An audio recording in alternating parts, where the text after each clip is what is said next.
देखो, अभी हम काफ़ी समय से जो भाषाई विवाद है वो देखते आ रहे हैं कि नॉर्थ और साउथ का अलग एक विवाद छिड़ा हुआ है कि हम नॉर्थ वाले कह रहे हैं कि हिंदी तो बोलनी चाहिए सबको, और साउथ में हिंदी बोलने के लिए वो लोग मना कर रहे हैं। ठीक है, तो ये सारी चीज़ें तो चली रही हैं, और अभी मराठी को लेके भी जो विवाद चल रहा है वो भी आप सबने देखा ही होगा।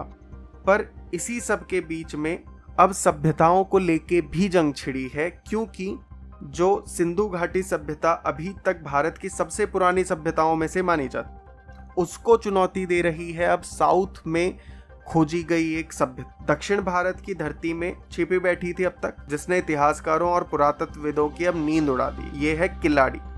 किल्लाड़ी तमिलनाडु के शिवगंगा जिले में स्थित एक छोटा सा गांव है। ये जो गांव है ये वैसे तो सामान्य गांव है, जैसे हर एक सामान्य गांव दिखता है, लेकिन इसकी जमीन के नीचे जो दफन एक संपूर्ण सभ्यता है वो इसको अलग बना दे। यहाँ जब 2015 में खुदाई शुरू हुई तो किसी को ये अंदाजा नहीं था कि यहाँ पे 2300 साल पुरानी एक सभ्यता मिलेगी, उसके संकेत मिलेंगे। पर धीरे धीरे जब खुदाई में चीजें सामने आना शुरू हुई तो उन्होंने पूरे देश को चौंका दिया।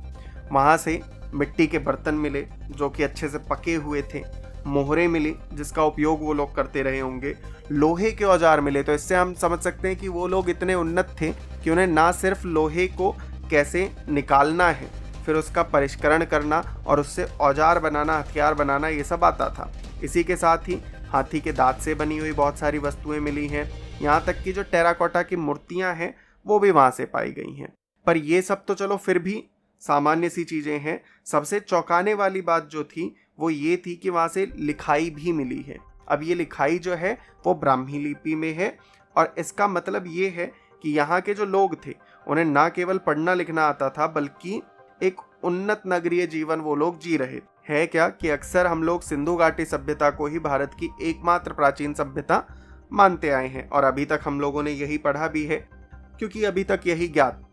लेकिन किल्लाड़ी की खोज अब बता रही है कि दक्षिण भारत में भी एक समानांतर और उसी प्रकार की और उससे बेहतर भी हम कह सकते हैं कि उन्नत और शहरी सभ्यता विकसित हो चुकी थी उस समय तक। कुछ इतिहासकार इसे संगम युग की खोई हुई पहचान भी कहते हैं, क्योंकि जिस प्रकार के उल्लेख संगम लिटरेचर में मिलते हैं उसी प्रकार से कुछ यहाँ पे देखने को मिल रहा है। ये इस बात का संकेत भी है कि तमिल जो सभ्यता है वो उतनी ही पुरानी और समृद्ध थी जितनी उत्तर भारत की सभ्यताएं थी। केवल यही नहीं, किल्लाड़ी इसलिए भी महत्वपूर्ण है क्योंकि ये इतिहास की वो कड़ी है जो हमें हमारी जड़ों से जोड़।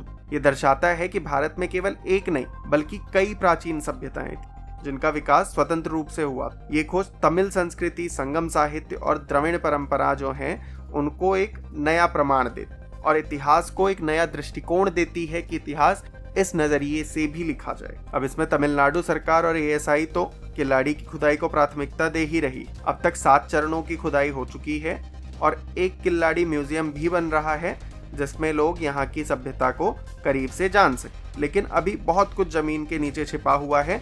जैसे जैसे वो परतें खुलेंगी और चीजें खिल के सामने आएंगी और हमें और ज्यादा अपने इतिहास को जानने का मौका मिलेगा। किल्लाड़ी हमें बताता है कि इतिहास सिर्फ किताबों में नहीं होता, वो धरती के नीचे भी छिपा होता है।